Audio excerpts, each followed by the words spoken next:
Ladies and gentlemen, welcome to Hero Movie Podcast, your greatest source for superhero movie discussion in the multiverse. I am your host, Adam Porters, and I'm joined by sweet Shanti Kovacs from the internet. Hi. And of course, Bruce Leslie. I'm a prickly pear, and Happy New Year, everybody. Happy New Year to each and all. We are here to not only welcome in 2021, still stuff to remember that. I've been writing down, I've been trying to get into that 2021, writing it down kind of thing, and it is not there yet, boy. It just goes back to the 20.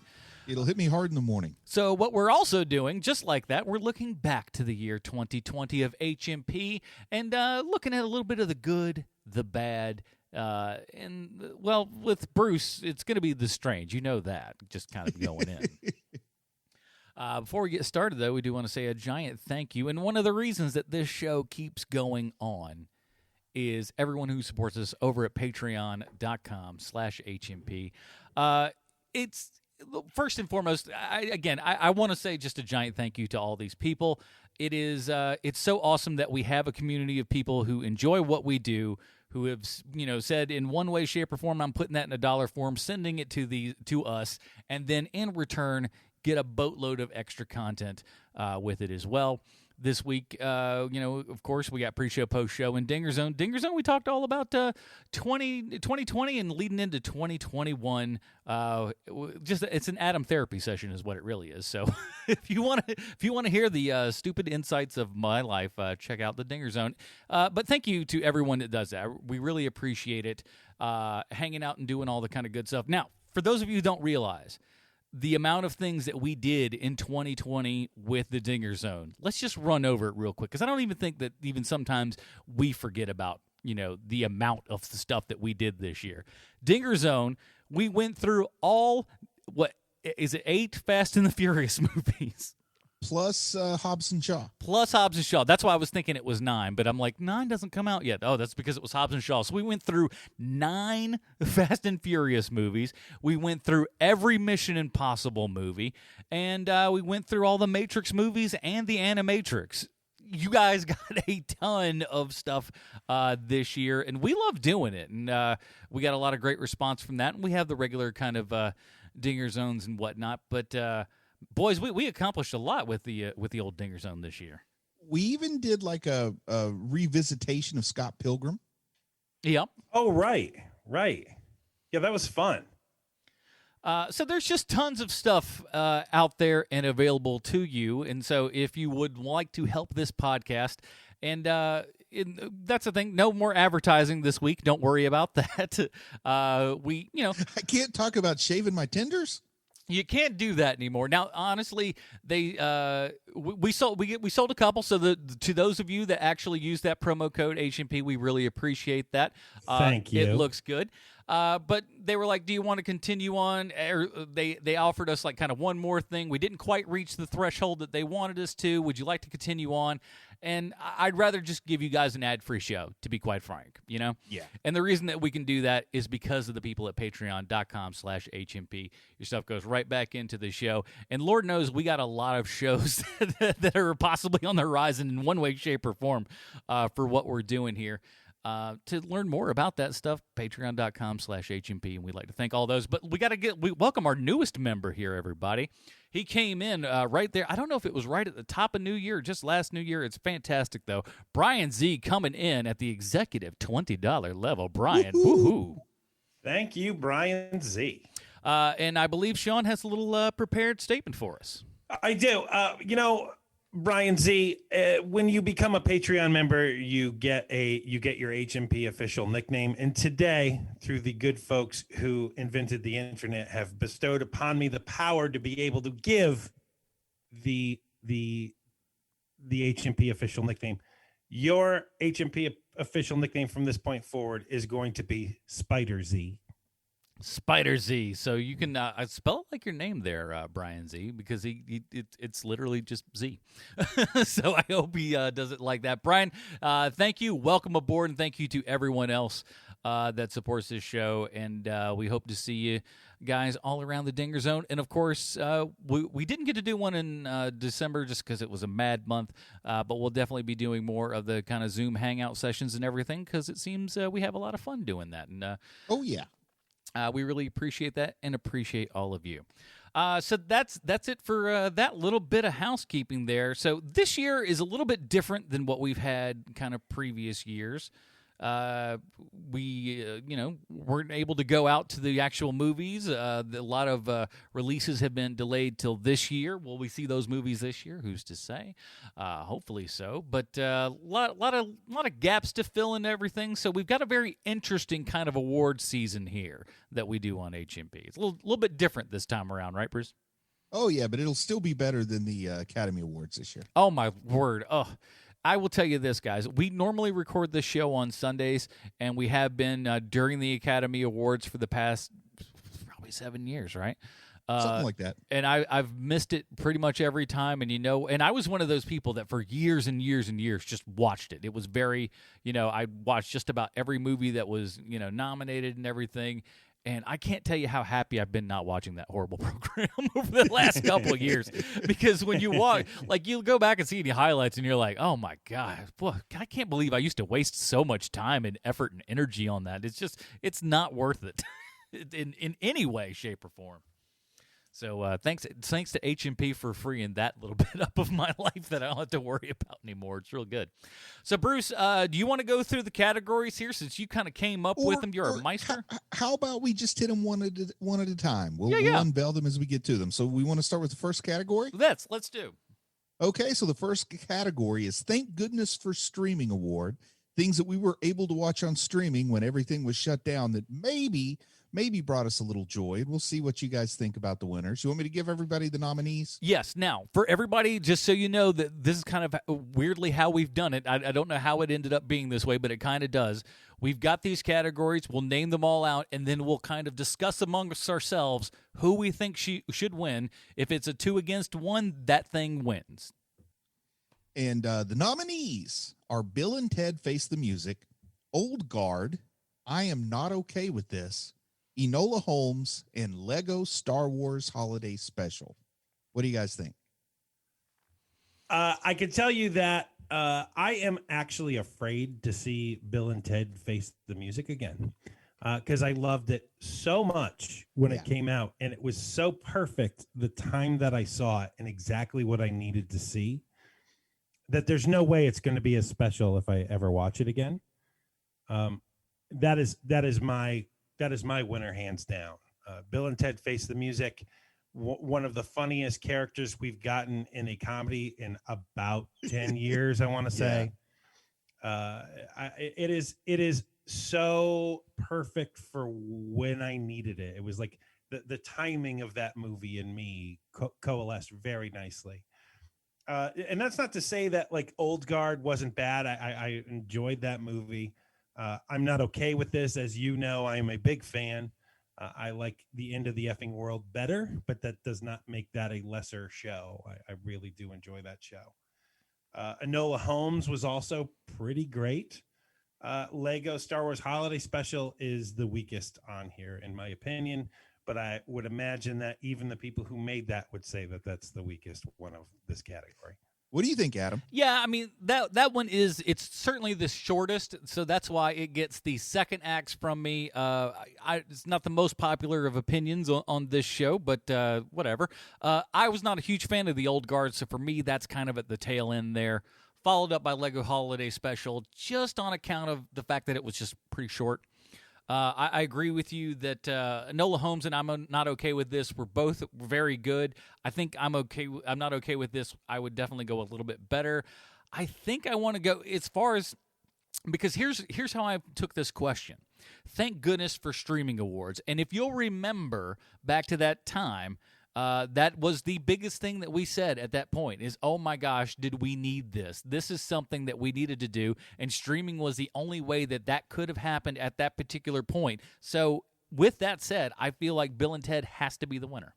I think it's unanimous. I'm with both you guys there. Bill and Ted Face the Music is the movie that hit in just the right spot, just the right time. I was so thankful for it. I mean, it was like relief from great misery when I watched that movie. I can't think of any better way to describe it. That's a good way of putting it. Yeah, so it's unanimous. Bill and Ted Face the Music get the 2020, thank goodness for streaming award, HMP, MP, or whatever we call them. It is. And also it has Bill and Ted's has that very weird juxtaposition where it is a very dumb movie that is tackling very, very big questions.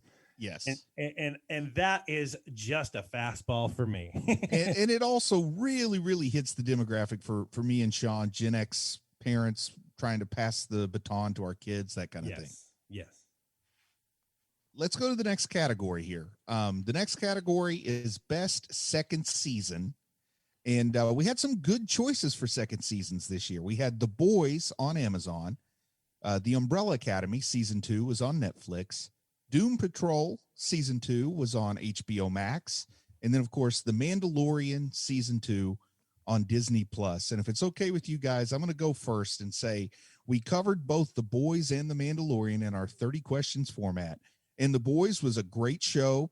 It was a good time, but it's going to be hard for anything to beat The Mandalorian because it's not just the best second season. It's one of the best seasons of any television I've ever watched, in my opinion. Yeah, I'm going to agree with that. I think The Boys probably a close second for me. Umbrella Academy after that, and I liked Umbrella Academy season 2 much more than I did season 1. So I was actually very pleased with that. Doom Patrol, I didn't watch the second season. I'll be honest with you, so I can't really. Maybe that speaks volumes that you didn't feel compelled to watch it. Yeah, so it's not a big deal, but man. The Mandalorian is just another being, and like as wild and crazy as that first season was, coming into this second season, it makes you so hopeful for what the future of Star Wars could be within this streaming platform because they're nailing it so hard that it's just like, as much as I love The Boys, the Mandalorian just kind of wins by a country mile on this one. Yep, totally agree. And I know that the internet has a tendency to be like worst movie ever, best movie ever with every movie that comes out. Yeah. I am going to say this definitively because I really have given it a lot of thought. The Mandalorian season 2 is my favorite season of a television show I have ever seen ever. Wow.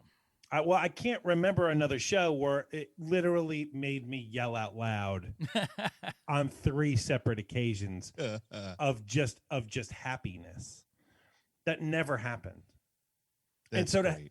to have it happen, the way that Mrs. Sweet Chonji explains it to people is that it's like I'm watching a football game, only it's Star Wars, because there is so much yelling and hooting and hollering that happens as I'm watching the show.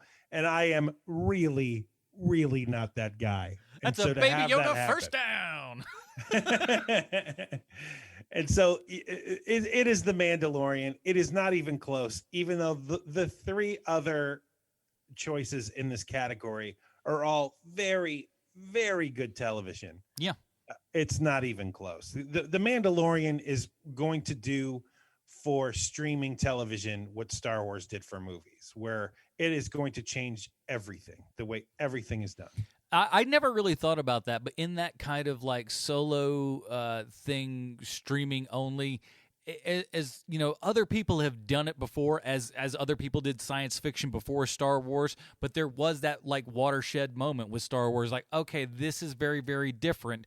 And you're right. I think I've never thought about it like that before, but Mandalorian feels like it could really usher in a new type of, streaming entity, if you will. Well, taking from the Marvel, because you're the one who texted me that article, Adam, where basically they're taking the Marvel idea and they're putting it into their Star Wars of everything connects somehow, even if it's just tangentially, it does connect. And that is brilliant for a television show to do. That is just amazing. Yeah, kind of not really a fair category because all those shows there are good and they had good second seasons, but The Mandalorian, it's just, it's singular. It's like it's putting the best kids in your county at high school basketball up against like LeBron James for who's the best. It's just not fair. Which is also kind of interesting when you think about it, because the sophomore slump is a thing in a lot of times, Blessed with good second seasons this year. Yeah. It's been kind of amazing. Okay. Should we move on to the next category? Because this one is a very, very personal category for me. And I'm glad this isn't the last movie I'll ever see. So is that Bruce speak for these are the worst movies we saw this year? No, this is Bruce speak for, like, there was a time when I thought maybe I'll never see another movie in the theater again. And then these are movies that had been talked about for a long time before the pandemic hit. Mm-hmm. And some of them got pushed back even more because of that. Some of them didn't. But there's this part where it's like, man, I really anticipated all of these movies. And after seeing them, I'm glad that it's not the last movie I'll ever see, because there are worse movies that were out there. But these are like movies that disappointed me. Part of that's because of my buildup. Part of that is because one of them still is the last movie I've seen in a theater. So we'll see how this plays out. Me too. Oh, no. So the nominees in I'm glad this isn't the last movie I'll ever see are Bloodshot, the Valiant comic starring Vin Diesel, Birds of Prey, the Harley Quinn movie that had the very long name, so I just called it Birds of Prey. New Mutants, which is a movie that Adam saw in the theater. I did. And then the recent HBO Max release, Wonder Woman 1984. Ooh, I don't know. Okay, thank God. I was starting to think, I was like, is New Mutants the last thing I've seen in the theater? No, I saw Tenet like 4 times. So that's no, okay, good. I feel way better because, man, that'd be the worst. You want to start this one off, Sean? Sure. Bloodshot is the last movie I saw in the movie theater. Ditto. And I didn't hate it, but my bar was so low since it starred Vin Diesel, and that's even before we did all of the Fast and the Furious movies. And now my hatred for him is just tenfold. The Valiant connection didn't bring it up a couple of notches for you? Well, I mean, Bloodshot was actually a surprise for me because it wasn't it wasn't Vin Diesel being exactly Vin Diesel. Yeah. Like he had faults, which was amazing to see because I haven't seen him have faults in a part movie. Part of in his like 10 faults years. was just shoot him from mid chest up, so you don't realize how kind of fat he is a little bit underneath that. No, Vin Diesel put on a couple of lbs, so you see him only from about the shoulders up, which still looks pretty good. The other half is like, I don't know if you're an action star looking like that. I've recently found out I still look okay from the shoulders up. Yeah, no. See, I only know it because I see it myself. I'm like, oh, I see you, Vin Diesel, fellow fat guy. I'm looking at you. I see what you're doing. Yeah, don't think you're fooling nobody. To frame myself properly. Birds of Prey. I did not like this movie at all. It was one of those movies where I wanted it to be great, and it was just terrible to me. Even though I love her, I think she's an amazing actress. No. No. New Mutants is nothingness. It is gossamer. There is nothing there. I even said during our review of it, I just saw this movie and I'm sure I will forget it tomorrow, and I have. Mission accomplished. It's the like only cotton candy without flavor. The only thing I remember about New Mutants is the giant demonic bear that she herself created. It's the only thing I remember. Yeah, because it's the only thing that's kind of cool in that movie. Yeah. I hope Demon Bear gets a spinoff. Wonder Woman 1984, I am 50-50 on because I love Gal Gadot. I love Chris Pine. I think they're great. But the movie itself, and I will stand firm behind the fact that it is an allegory for Trump. And I know that you guys don't believe me on that, but I think that history is going to. I mean, I'm certain there's, it's Hollywood and they're not exactly subtle on a lot of things. So I'm not going to say that you're wrong. I mean, the end of the movie is him standing in front of a placard for the White House. It is an allegory for Donald Trump. But the difference is the Maxwell Lord character wasn't really rich, and he was just a reality TV star. He wasn't actually rich. It's true. It's true. And Maxwell Lord is a giant con man. You're right. Dang. I think that I'm glad it's not the last movie I'll ever see in a movie theater. clearly goes to Bloodshot. I mean, and you know, I'm just going to go ahead and jump in here and say that is absolutely my choice too, because the way that Bloodshot went down for me is like when I saw it, I thought, okay, this is like a middle of the road. This is a C movie. It's got some fun stuff. It's not horrible. And then when the theater started shutting down and they stayed shut down, I started getting really angry that was like, I had one last shot and I took a Bloodshot. And I was thinking, man, I could have seen the Invisible Woman or Invisible Man, whatever it's called. Yeah, that's like, good. That's a good movies film. I could have went to the theater to see that Sunday afternoon than Bloodshot, but here it is. Yeah, at that time, I could name you 2 or 3 movies that you could have actually seen, and they would have been really great. You'd had a great time at them. That was not one of them. Bloodshot for me too. Bloodshot's at the bottom. Birds of Prey and Wonder Woman. For me, those are about the same. I like them well enough. More Birds of Prey more than you guys do. New Mutants, like I said, the bear's the only thing. Bloodshot is it. Bloodshot is just like it is. It's Vin Diesel awfulness at its best, if that means it right. Yeah, the disappointment on Wonder Woman 1984 is all on me because I put all the pressure in the world on that movie to save the year. And that wasn't fair to the movie. It's a little rough, yeah. Okay, now this next category, I'm curious to see what you guys think, because I looked back over all the episodes we did this year, and I saw there were 5 that were old movies old projects, I'll say, that I had seen for the first time, and people were probably surprised on at least 4 of them that I hadn't seen them before. So here they go in no particular order. The Thing, Alien, the Lois and Clark 2-part pilot bonanza, Batman Mask of the Phantasm, and Ghost World. Well, the Lois and Clark thing, that is interesting that you wouldn't have seen that because it was a big deal. Superman on TV, everybody was kind of, sort of paying attention to it in one way, shape, or form. The fact that passed you by completely, it was a little shocking. But is it like the one that you waited way too long to see? I think you could go even longer without having seen that and been perfectly fine, quite frankly. Batman Mask of the Phantasm, that one I get it as well, but that was in and out of theaters so fast that I get that. Ghost World, not everybody knows about it, not a big thing. So it really leaves us to the big 2 of The Thing and Alien. And I'm torn here. I don't know which one of these. I'm willing to hear you, Sean. Well, knowing Bruce the way I know Bruce, the most surprising thing was that you had never seen Batman Mask of the Phantasm.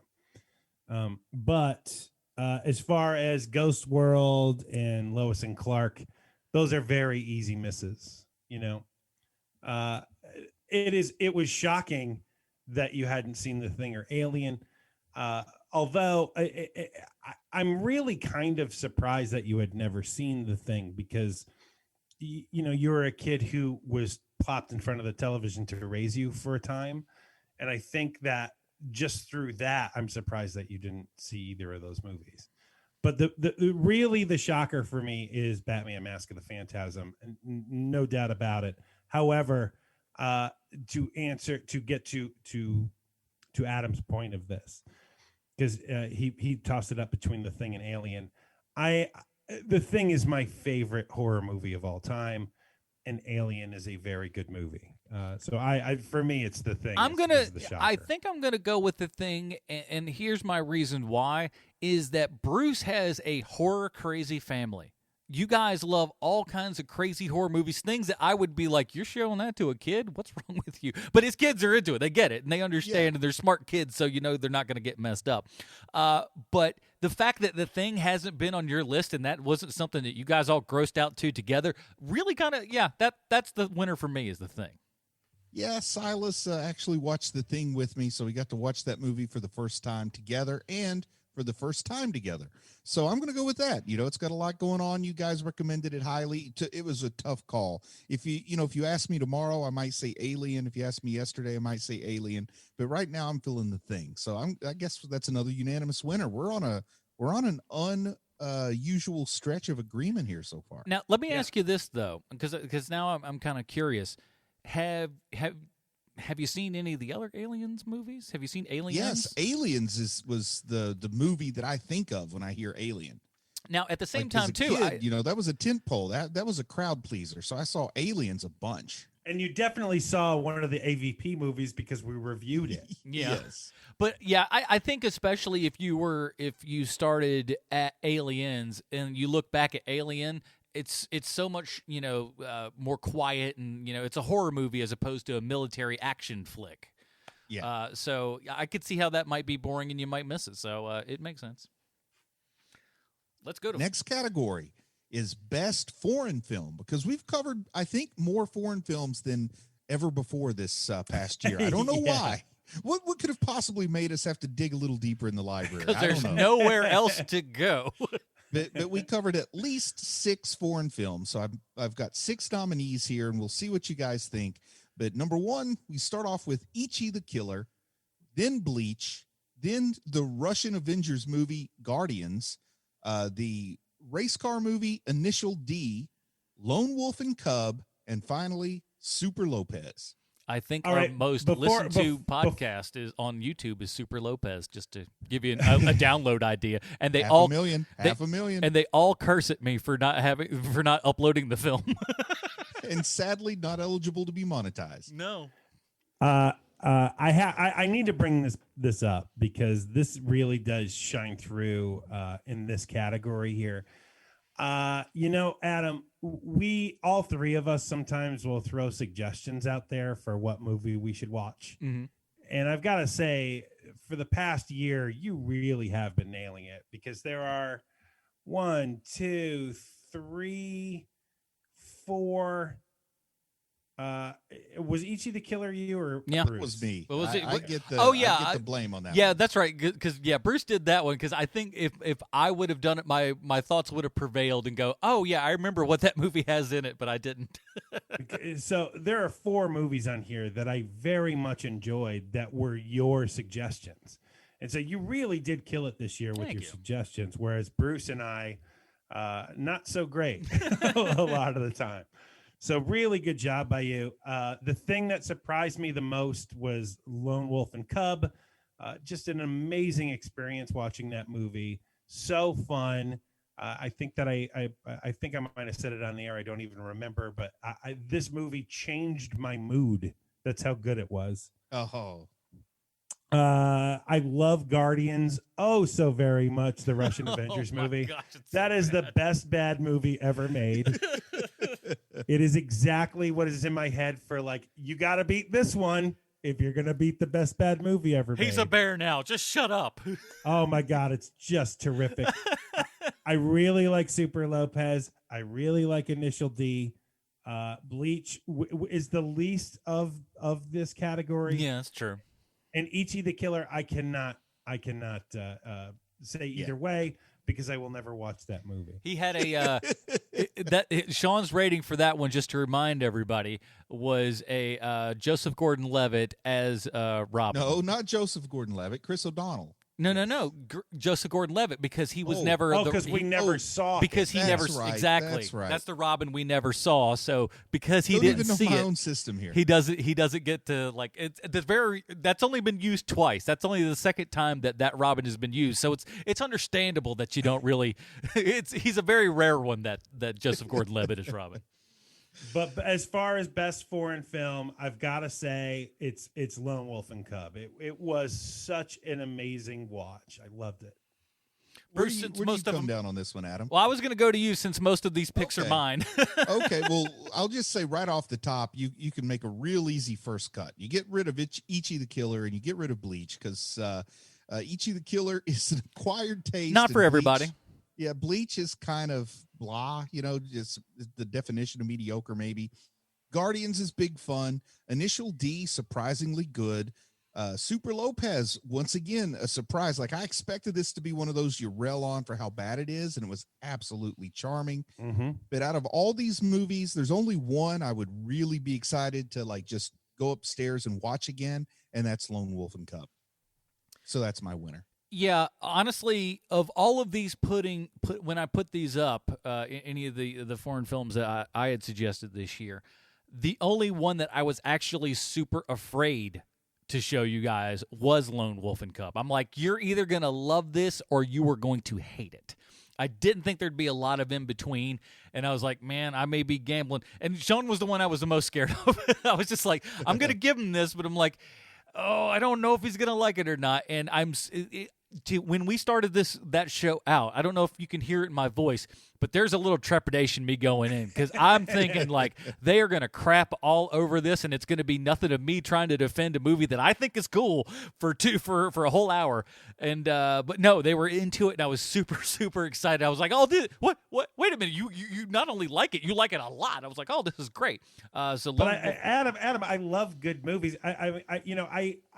I watch just as many art movies as you do. I mean, art house movies as you do, if not more. So, but I don't know. There's always something when, especially like foreign films. I don't know. Maybe it's just the world that we live in. But so many times when you have to like gracefully hand over this to somebody. When I told my dad about Pan's Labyrinth, God bless him, he was just like, listen, I didn't know it was subtitled. Not that he doesn't mind it. He just wasn't in the right headspace for it when he started it. And I was like, that never even came into my mind. I didn't even think about it. I was just like, that's just a movie that I watched. I didn't realize that I was, any subtitles to it. Thanks to sub anime, my family's most of my family's really cool with subtitles now. Something I couldn't say 5 years ago. So it's better now than it used to be. Oh man. That's a whole nother topic. We'll just move on. Well, but Super Lopez, that was another one though. I want to talk about that for half a second because that was one where I was just looking for superhero crap, whatever it is, as we were often doing in between shows and stuff. And I'm like, what's something that we could do? What's available on Netflix? And I saw Super Lopez, and I'm like, I don't know what this is, but I watched the commercial and the little trailer there. And the second that I saw that little space pod open up and a baby in a mustache, I stopped it right there and I go, we're watching that. I was like, nope, we are watching a little baby in a mustache. I don't need to see nothing else. I'm done. They know how to sell it, don't they? The next category used to be called the Sweet Shanzi Memorial category, but I just called it Best Cartoon Reviewed in 2020 this year. I'm not dead. I was dead, but I got better. So our nominees this year, and boy, we got some winners. X-Men Christmas. What was that called? A Merry Xmas? Have yourself a Merry Little Xmas? Yeah, I just called it X-Men Christmas. A Morlock Little Xmas. Oh, that's it. It's bad on a couple of levels. Also, Batman Mask of the Phantasm, already been mentioned once this episode. Transformers War for Cybertron, and I misspelled Cybertron. That says Cubertron. Yeah, I was thinking of Andy Kubert there. And then Harley Quinn, the animated Harley Quinn that we actually reviewed this year. I had to go back and check the dates. And then our first cartoon that we reviewed in 2020 was 1010. Have at it, guys. I can't believe it took us this long to review 1010, quite honestly. Yeah, little uncanny valley on that one. All right, so I'll knock this. We'll start off. So this is best cartoon. I got to remember if we're on best or one that we were happiest made Sean cringe. So X-Men, we got to knock that one out. Batman Mask of the Phantasm is good. Cybertron was okay. It was better than I expected it to be, quite honestly. 1010's good, but for me, and something that I definitely hope we can maybe review a season 2 or 3 or whatever that we want to do this year. I'm going with Harley Quinn because that show is fantastic, and I don't know if you've seen more than the couple episodes that we watched, Sean, but it really gets even better from there. So that's my vote. Yeah, I got to say, man, there's stuff that I didn't really enjoy on this list. The X-Men Christmas was short, so that's good. Batman, that's the only good part about it. Batman Mask of the Phantasm, I waited forever to watch it, and once again, maybe it was a high expectations thing, but I was left feeling just a little disappointed. Transformers War for Cybertron was kind of a slog for me. 1010, I was loving it, and then I got kind of bored, and then maybe I would love another minute, then I got kind of bored, so I guess I would call that uneven. But Harley Quinn, it's like an easy victory here for me. I'm with you on that one, Adam. I'm going with Harley Quinn. Yeah, there's no contest here and no argument. Harley Quinn wins. X-Men Christmas, I'll never watch that ever again. Transformer War for Cybertron, I'll never watch that again. 1010, I'll never watch that again. Batman Mask of the Phantasm 10, 15 years from now, I'm going to forget that it's sort of boring sometimes. And I'll be like, oh, you know what? I haven't seen that in a long time. And then get bored and probably watch it one more time before I die. Yeah. So for me, it is Harley Quinn all day. Good Awesome. deal. Man, we got to disagree soon. We're agreeing too much. I think this I think next we're category is going to be where the rubber hits the road with this. So the next category, and as Sean likes to say, this is the reason we do this podcast, and that's for the cheese gem, like the thing that's of its time, that maybe people aren't talking about. The cheese gem. Our nominees are Mr. Boogedy, Accident Man, Nightman, The Black Hole, and Guardians. Okay, so Jim filled, I'll tell you. well, this is really the bruiser category too, because there's no up in front winner, is there? I can tell you that for me, Accident Man, like I totally forgot we even watched it. $5 says you can't say who starred in that movie. Yeah, absolutely, I can. I have no idea. Can't remember. The Black Hole is just so vastly disappointing. Like it is literally the reason why I call it the Black Hole theory, is because you remember this thing as a kid and you thought it was amazing and you were wrong because you were a dumb kid. The Black Hole. Mr. Boogedy, however, my Lord, sir, I didn't know it existed. I didn't know I needed it. I love Mr. Boogedy. That is really that's one of the front runners here. Guardians, the Soviet Avengers, again, Russian Avengers. This is literally that is the milestone marker of you have to beat that for best worst movie ever made. However, Nightman is going to get my vote. And the reason for it is I didn't even know this existed. It had multiple seasons. It has fermented quite nicely. It isn't well-trod territory like the Star Wars Christmas special has, or every single podcast like ours or YouTube channel has hit that thing. No one has hit Nightman. We found Nightman, and it is glorious, and I love it oh so much. So for me, the winner is Nightman. Oh, this is very tough. I think the thing that kind of that takes, at least for me, Guardians out of the equation is it at least looks like it had a giant enough of a budget. I don't know what their Russian equivalent is for how much they spent, but they spent on that film. And well, so, they say that they spent $1 million, but I do not believe that for a second. But there's almost too slick for its own good to really fall in the super cheese category, despite there being a half man, half bear in that thing. I think it is. I think it's as cheesy as with it a gets. minigun. With a minigun in his back for some weird reason. Who's to say why? Accident Man, like I said, that's forgettable. Nightman is just, it is over the top crazy. Just the fact that we take breaks in this television show for saxophone solos. Oh, so good. It's pretty His hilarious. secret identity is that he plays soft jazz In a club as his that he day owns. job. That's So I don't know that the audience would appreciate it, but how happy would we be if we just started doing an Accident Man podcast? Oh my God. I mean, Nightman, not Accident Man, Nightman podcast. Every single episode. I and when we get to suggested the that end, we start did it. over. That was my suggestion.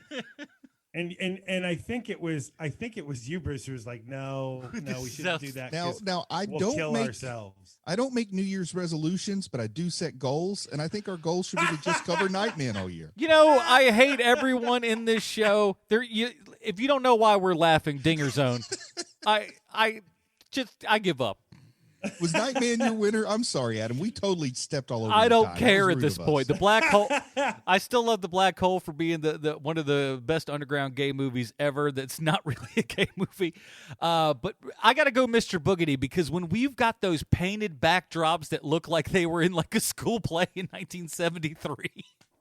Oh, so And they're good. like, Man. what do we do with this set? Throw in some fog on the ground. That'll make everything A-okay. So good. So good. So I come in with the tiebreaker, and I can say on this list, there's only one movie that I can guarantee in blood I will watch at least once a year for the rest of my life, and that's Mr. Boogedy. Like every Halloween, I'm breaking out the Boogedy and Bride of Boogedy. So It's Mr. good. Boogedy gets my vote. It's so good. We'll cover Bride this Halloween. So Not mad at that at all. no, Yeah. and that one's longer. That one's even better. So it's like the Lord of the Rings. It just gets bigger and bigger. There's 7 endings. Now we the next category here. Well, if it's okay, we'll move on. But every year we go back and we cover retro movies. We do a lot of retro reviews this year because, well, Not a lot of for new some things. reason there weren't as many new things coming out. But I think we had some of our best retro reviews in terms of the movies that we watched. So we've got 4 nominees in Best Blast from the Past. And I think this is going to be a tough category. Maybe, maybe not. Maybe we've already tipped our hat a little bit. But the nominees are The Thing, Alien, Robin Hood, the Errol Flynn Robin Hood, and Lone Wolf and Cub. Have at it, guys. Well, I'll jump in. So I think bottom of the list for me is probably Robin Hood. I liked it well enough for what it was. I'm glad that I finally got to watch the thing that I got as a consolation prize for having all the ultraviolet movies taken away. Thank you, studios. We really appreciate that. Oh, you're going to lose all your digital movies. Here's an Errol Flynn movie in Casablanca. Have a good day. Like, that's pretty much what we got. So Fair trade. At least I got to watch that movie finally and use that as an excuse. Lone Wolf and Cub, we talked about how much we liked that, but Alien, fantastic, one of my favorite movies of all time. There's a poster of it right behind me right now, but I got to go to The Thing because it was just, who can't like that movie? I mean, I can unless you get like super grossed out over stuff, which I can understand, but man, if you're like a horror fan, you can't go wrong. So The Thing. Sean? Well, for me, you can't call Alien a blast from the past because it's still, like they're still making them. Yeah, but it's 1979. I know, but I just don't think of them as Okay. something in the past because they're still in pop culture. And it's the same thing with The Thing where, like The Thing, yeah, the last movie they made in 2011 or whenever, but it still feels fairly modern to me. So for me, this category is between Robin Hood and Lone Wolf and Cub. And just I was so shocked with how charmed I was by Robin Hood. Like it's interesting to see the way that they used to make movies. It's interesting to me that it seemed so boring to me until Robin Hood walks into the buffet, for lack of a better term, the smorgasbord. Yeah. the smorgasbord with the wolf. And just drops them there. Really great scene. And Lone Wolf and Cub, I mean, is just a tremendous movie. But because I already voted for Lone Wolf and Cub is the only reason why I'm giving Robin Hood the nod here. So it comes down. What did you pick again, Adam? The Thing or Alien? The Thing. Okay, so it comes down between The Thing and Robin Hood. And given some of the arguments that you made, Sean, you've swayed me that The Thing and Alien are just not far enough in the past. I love Lone Wolf and Cub. I absolutely love Lone Wolf and Cub. But you really, really feel like you're going to a different time. And I don't mean a different time in terms of the 13th century or the 12th century when Robin Hood lived. I mean a different time in Hollywood when you watch Robin Hood. So it's definitely a blast from the past if you haven't seen it. So I'll second that Robin Hood vote. Yeah, I'm willing to take that. Then Robin Hood is our winner. Now we go to my favorite category. This is ever since we started doing these awards, I have looked forward to this category. It's had several different names over the years, but this year I called a spade a spade. I just called it what it is. Best Bruce Actor. And I think that goes without saying what that means, right? Like nobody needs that explained. If you listen to this show, you should know what that means by now. If not, we've got 300 plus episodes. Go back and take a gander, shall you? So the nominees are, in no particular order, though the best may come last, just by coincidence. Don't stack the deck. Wilford Brimley in The Thing, Taylor Dane in Nightman, Dennis Quaid in G.I. Joe Rise of Cobra, John Larroquette in Richie Rich, and Paul Sun-Hyung Lee, a.k.a. Mr. Kim, in The Mandalorian. Where do you come down on this, Adam? Okay. Wilford Brimley is amazing in The Thing. No, I'm okay. I can come back in the house now. I want to come inside now. It's all good.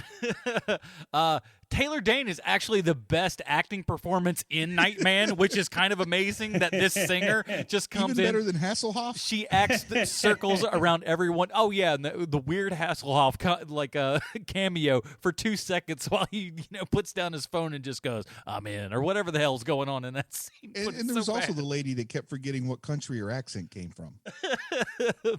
And so Taylor Dane, great actress. There's no doubt about that.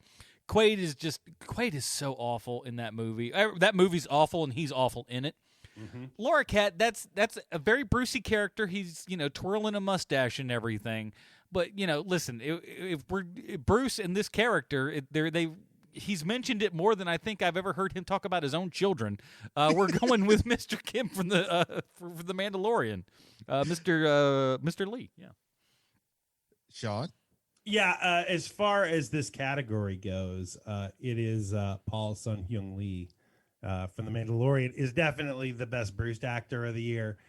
You brought it up like all the time, like just all the time. We'd tell him that it was banned from the show. He'd still do it. He'd just man, you wouldn't do that to me. Well, I have a theory on this, which is that it's kind of aspirational. Where if that fat guy, they could squeeze him into an X-wing, maybe there's still a shot for me. So I'm going with Paul Sun-Hyung Lee. Wilford Brimley does not belong on this list because he does an amazing job in The Thing. Yeah, it is a terrific performance. Sometimes a good performance ends up on the Bruce list. There's no rhyme or reason for this. It just happens sometimes. Taylor Dane, amazing in Nightman. She is so cheeseball perfection. Just great. Dennis Quaid is a horror show. He just looks like he's smelling farts the whole time. He is so terrible in that movie. And I've come to realize something.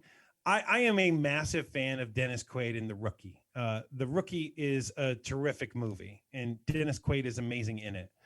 I don't know how many things Dennis Quaid is really great in, though.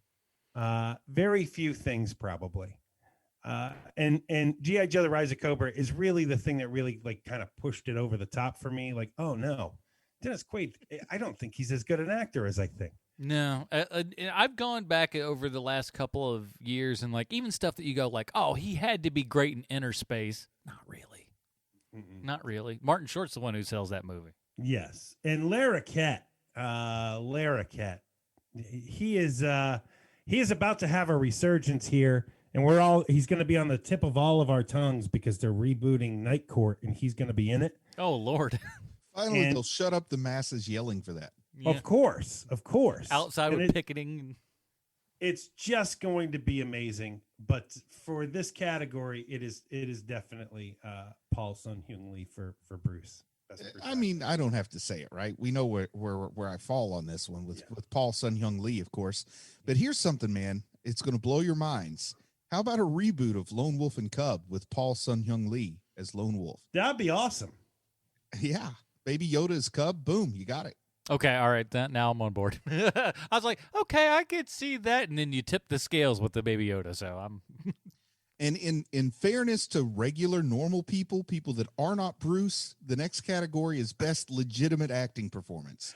And I may not have come up with the best nominees, so please feel free if something else deserves your vote more. But the list I have is Chris Pine from Wonder Woman 1984, Anya Taylor-Joy from New Mutants, Pat Morita from The Karate Kid, if you remember we watched that this year, Sigourney Weaver from Alien, and Sophie Lillis from I Am Not Okay With This. This is kind of a tough one. Yeah. So I'll work this way. My first blush here, just because perhaps it's because of the property, but my first blush says Sigourney Weaver and Alien. Now it's also a very classic kind of role. It is. It's maybe not perhaps the most showy. in a lot of ways. So that can get overlooked. Pat Morita, as much as I like him and as much as he is really good in that role, and one of the very good reasons that The Karate Kid works, I think if you have no Pat Morita, that movie could really, really tank and be quite awful. Mm-hmm. Chris Pine and Anya Taylor-Joy in those roles, they're just fine. They're super fine. Sophie Lewis, and I think she was. I think I got to go her though, just because it's the more new thing. There is much more. There's much more to do for that character. Because as much as I like Ripley only has 2 hours to do it in. I guess this we have a much broader spectrum. You're dealing with kids, so it is there's a lot more places to go. It's a lot more wide open. Kids are a lot more emotional and everything, and especially with what the character went through, it makes sense. You're calling Sophie Lillis a kid. When my dad was her age, he was already driving a coal truck for a living. So What about you, Sean? Chris Pine is great, but he's not going to win this category. I think that Sigourney Weaver is incredible in Alien, and having someone who is not horrified and screaming the entire time and is a female as your lead, there's something really great about that. However, she doesn't have to do a whole lot of heavy lifting in that movie. It's true. But Sophie Lillis does. Anya Taylor-Joy is the best thing about New Mutants, but that is a very low bar. Just step right over it. So for me, it's Pat Morita, because there is no Karate Kid. There aren't a million sequels and new TV shows that everybody loves without Pat Morita. Pat Morita brings the gravitas to a movie that really is just a Rocky ripoff for children, and it is. He is great in that role. So for me, it's Pat Morita. Now, for me, Chris Pine was like the fourth tier Chris.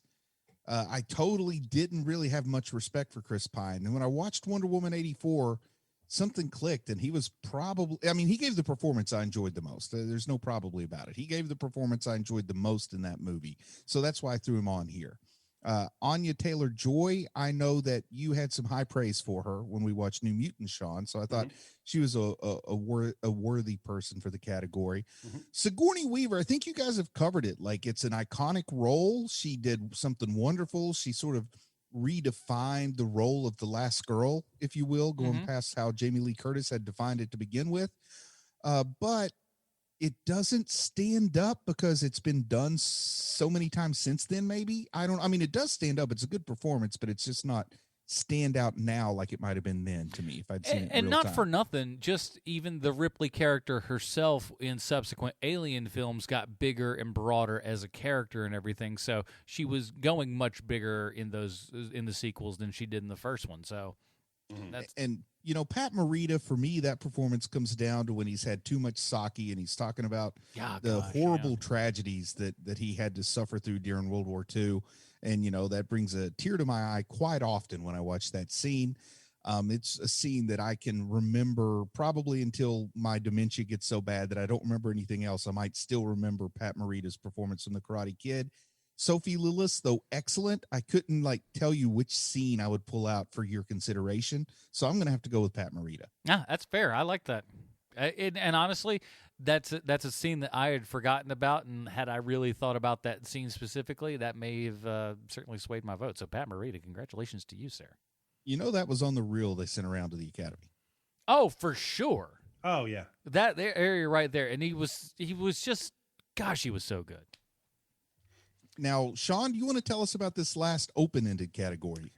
Yes. So the last category tonight is something to talk about that has nothing to do with HMP or any of our 30 question shows. And it's just the best TV show or movie that we saw that is unrelated to our nerd culture stuff. Adam, let's go with you. What was your favorite movie that you saw this year that is unrelated to our all of our shenanigans? Yes, our shenanigans. Yeah, for me, it's kind of came late in the game and everything. I really didn't know much of anything about it because I purposely stayed away from all trailers and whatnot. But I'll tell you, I watched 2 movies on Christmas Day. Wonder Woman 1984, but the one that I really liked more than that was Soul. Soul was Pixar's new movie. It's out on Disney Plus right now, and it is one of the best things Pixar has done, in my opinion, in a long, long time. The animation on it is absolutely gorgeous. The story is amazing, and for anyone that is, I almost started to say in any kind of a creative endeavor, but I think it goes even beyond that, really. Any aspiration that you have in life. It's a show that I don't know that everyone, like all the kids and stuff, this may be the first Pixar movie kids may not 100% get on board with, because it's dealing with some heavy stuff, and it's made for a little bit of an older audience, but man, the music is great. The animation is just stellar. I love the off-world animation, and the New York animation is just, it's gritty, it's dirty, it looks just fantastic. One of the best Jamie Foxx performances in a long time, because you listen to it, because it's all voice, obviously, because it's animated. But with Jamie Foxx, you can hear him a lot in his voiceover work. You don't notice him as much here. He's very un-Jamie Foxx-esque in this role, and that's why I think he nails it so hard.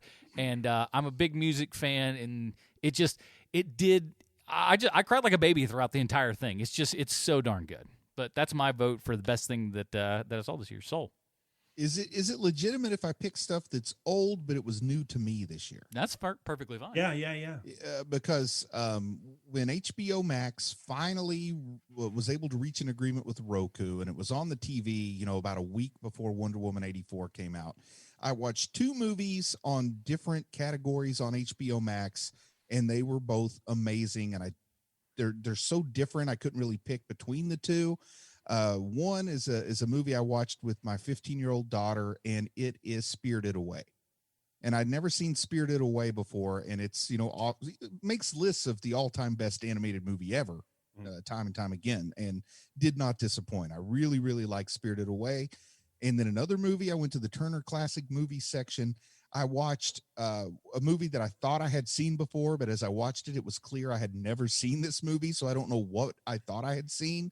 But I watched The Maltese Falcon, and man, The Maltese Falcon is absolutely still fun. I mean, it still holds up. It's still really cool to watch.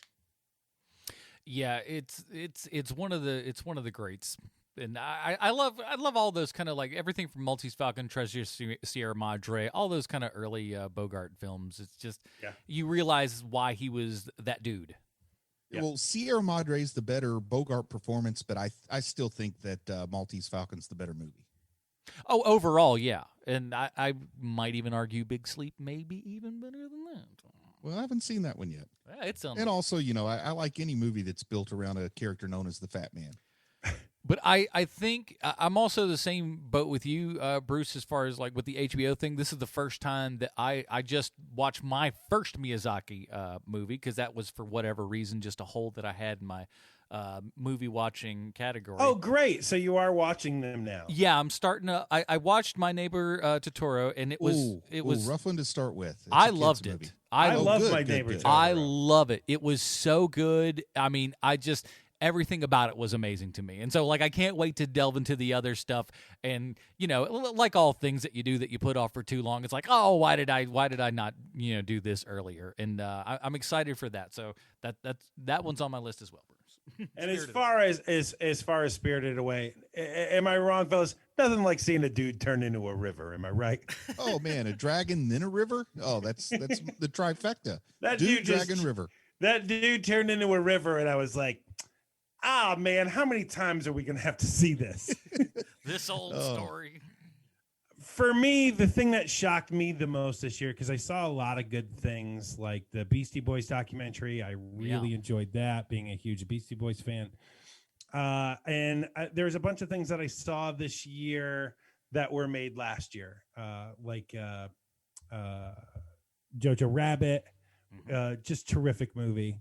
But the one that really blew me away this year, I think, was made for television, and it's Bad Education with Hugh Jackman. And watching that movie, it is so hard to believe that the dude who is the lead in that movie is the same guy who plays Wolverine. It is so vastly different performances. He is so totally different as a human being that you don't even think of him as Hugh Jackman when you're watching it after a while. And all the performances are great, and the storyline is great, and Ray Romano is terrific in it, and Allison Janney, who I love, is in it. And it's just a really good movie about like people doing really bad things, but think that they deserve it, kind of a thing. Oh, so this is actually it's I just looked this up. It's from it's on HBO for everybody. It's the director's Corey Finley, who did Thoroughbreds, which came out in 2017, which I think was what's his name from Star Trek there's last film. Anton Yelchin. Mm-hmm. So that was Anton Yelchin's last film, Thoroughbreds, and that was really good. So yeah, I might check this out. It's on HBO. It's really good. The performance is amazing. It's not for everybody, but watching Hugh Jackman just be a totally different human being is just it's amazing to me. Everything about him is something you've never seen from him before. It's so amazing. And Ray Romano's Long Island accent, I don't know how he got it. Years of practice, I'm guessing. Tremendous. His Long Island accent is perfect. All right, I will definitely. That is now on the list. Well, that is it, everybody. 2020 may not have been the best year in so many ways, but hey, we had a lot of fun on this show, at least, reviewing so many of these things and getting suggestions from you guys, as we do with Patreon every month. You guys vote on what we watch and everything as well. So you get a whole lot of say in this, and that's the big thing, too, is coming up in the next year, whatever, especially Patreon people. We'll listen to anybody, but Patreon people are the people that we take very seriously because they're helping fund the show. But tell us what you like. Tell us what you think we should do more of, and whatever your fancy is. That's the nice part about our group and everything, is everybody's very open and giving with information and stuff and saying, hey, I like this stuff, or maybe you need to do something like this. And a lot of you guys are pretty smart, so we take those ideas to heart.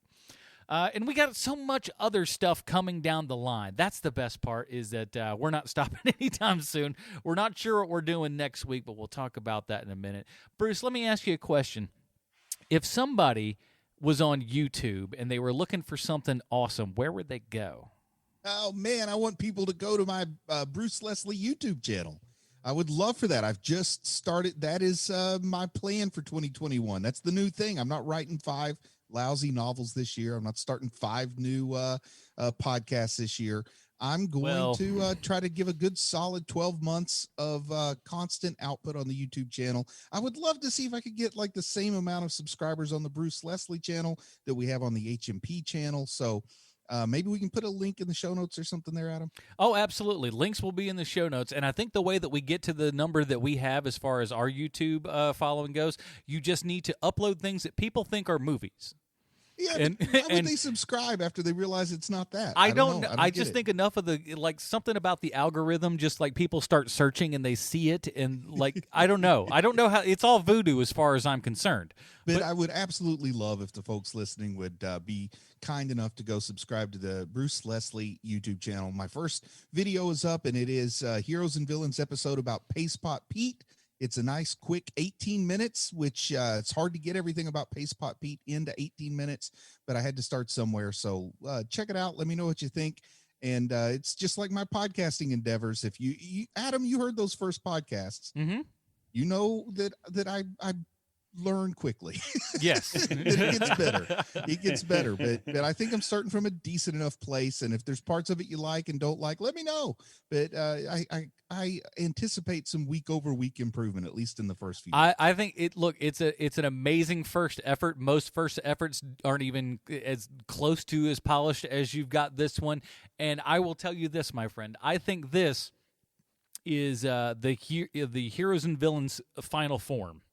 Oh yeah, it's really it's like Super Saiyan. When you watch it like that, it's like, oh, this is that medium. This is where this, because it works so darn well. So check that out. The links will be in the show notes.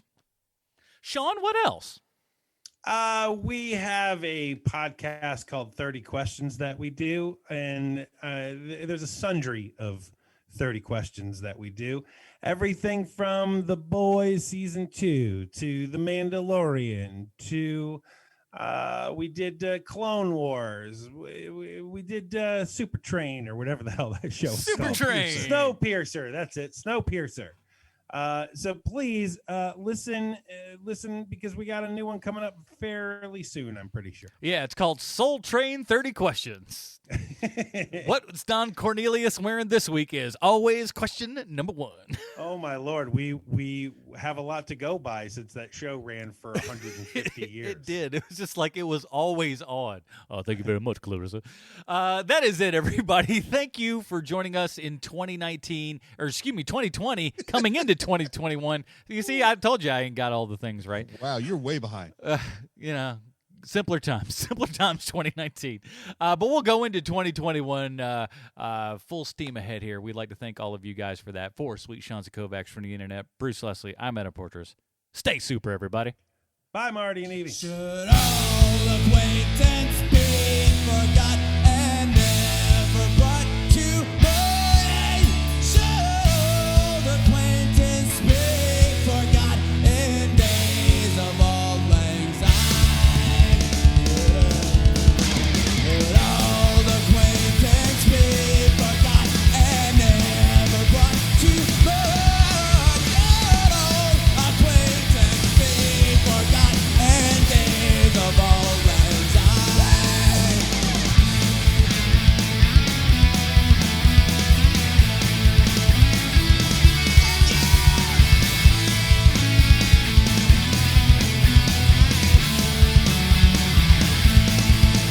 For all things done, my dear, for all things done, we'll take a cup of kindness yet for all things done. All acquaintance be forgot and never brought to mind. All acquaintance be forgot in days of old lang syne. Should all acquaintance be forgot and never brought to mind? Should all acquaintance be forgot